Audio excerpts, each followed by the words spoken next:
皆さん、ごきげんよう。上川かおりんです。ヤフー知恵袋を見ていたら、下記の質問がありました。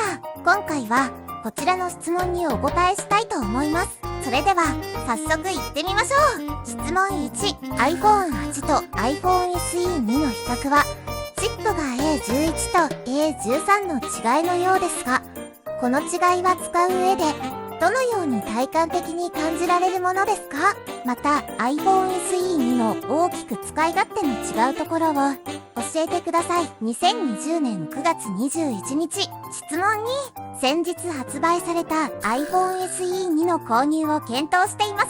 現在は iPhone 8使用してます。この2機種の違いを具体的に教えてください。よろしくお願いいたします。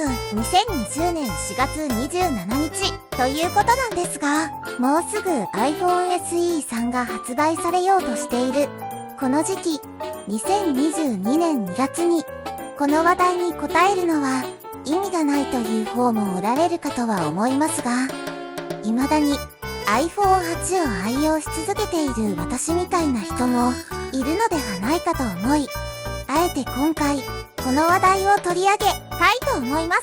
実は私は2018年より丸4年間 iPhone864GB を使用し続けてきました。そしてほぼ満足していたので、壊れるまで iPhone8 を使い倒そうと思っていました。しかし本日 iPhone SE228GB の中古を内緒で購入してしまいました。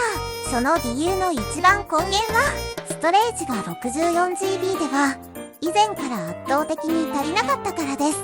使いたいアプリをインストールするとほぼ 40GB 以上をアプリで使ってしまい、いくらデータを NAS や PC に移動したとしてももはや解決できないほど足りないのです。さらにはそのファイルを使うときにまたカメラロールに戻すのが面倒という使いやすさにも弊害があり、とても苦痛でした。なので最初から 128GB を買えばよかったなとつくづく後悔していました。そして2番目の理由は iPhone 8が Wi-Fi 6に未対応だということです。これは最近 Wi-Fi 6対応の Wi-Fi ルーターを購入したんですが、 iPhone 8が Wi-Fi 5ではその機能が活かせないということです。つまりインターネットやファイルの転送の際にその機能を最大限活かせないのです。これは私個人的には極めてストレスがたまるんです。バラバラバラバラとはいえ壊れてもいないとても元気な私の iPhone 8を捨てて、そんな個人的な趣味程度の機能差に大金を使うのもちょっと気が引けるんですよね。そこで中古の安いので Wi-Fi 6対応の iPhone はないのかしらと探したところ、 iPhone SE2 が Wi-Fi 6に対応していて、現在他機種よりもかなり安いものがあるという情報を得ました。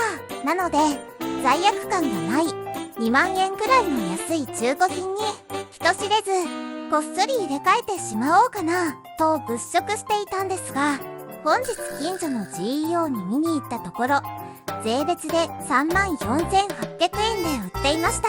しかも現在セールで 10% 引き、つまり消費税分割引きしていて、税込みでも 34,800 円のとのことでした。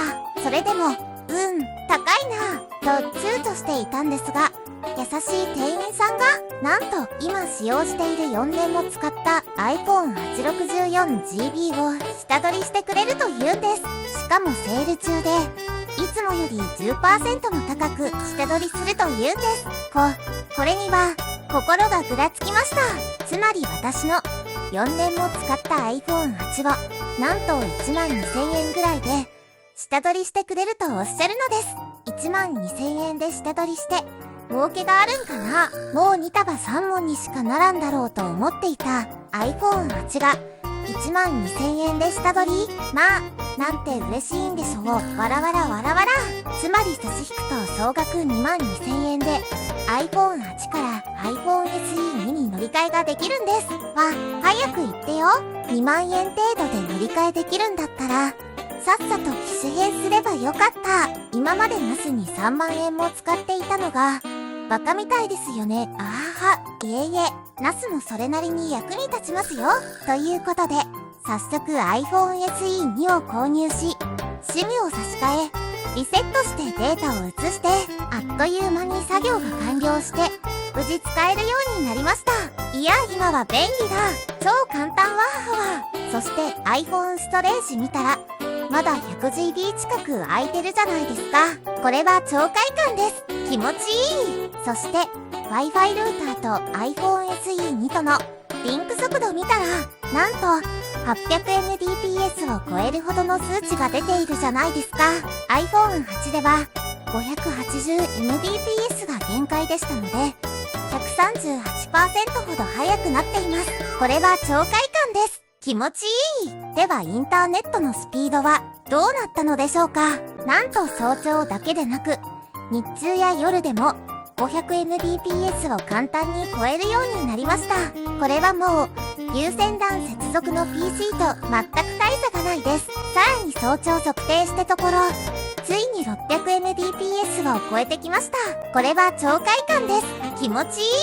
そしてファイル転送はどうなったかといえば、なんと 80MB、S を超えるようになりました。iPhone 8では 60MB/S 程度でしたので、これも 133% の速さとなっています。これは超快感です。気持ちいい。3つの懸案事項は一挙に改善されました。いや、iPhone SE に素晴らしい出来です。きっと iPhone SE さんはもっとすごいんでしょうが、まあ2年後、もっと安くなって超お買い得の中古品になった時にまたお会いいたしましょう。わらわら。以上です。